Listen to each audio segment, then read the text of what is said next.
In this video, I will show you how to download Discord on PC. So let's jump straight into it. So to go ahead and do this, what you're going to want to do is open up a new internet browser and come across to discord.com. Now from the home screen, you should see the download button. If you scroll down slightly, you can see the download for Windows button here. If you can't see that, if you look at the top, we've also got a download link here. So if we click onto this, it's going to take us across to the download page. By default, it's going to say download for Windows, but if you scroll down, you can see all the different platforms that you can download Discord for. For example, iOS, Android, Mac, and Linux. Now because I'm on a Windows PC, I'm going to select download for Windows, so I'm just going to click this link to download Discord onto my PC. So it just takes a minute or two to download, and once Discord has finished downloading, what we can do is click onto the download to install this onto our PC.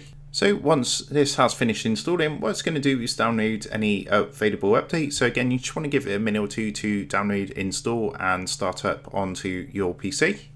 And then what's going to happen, you're going to get the login screen like this. So if you don't currently have a Discord account, you can come down to the bottom underneath the blue login button. You're going to see a link to register for an account. But once you've gone ahead and registered, you can enter your email address and password into here. And once that's done, just come and click the blue login button down here. After you've done this, it's going to load through. And as you can see, we're now logged into Discord. And that is how to download Discord on PC. So with that being said, I hope this quick tutorial did help you out today. And if this did help you out, I would really appreciate it if you was to consider dropping down below the video, leaving a like, and also subscribing to the channel. With that being said, I just want to take a minute to thank you guys for watching this quick tutorial, and I will see you in the next video.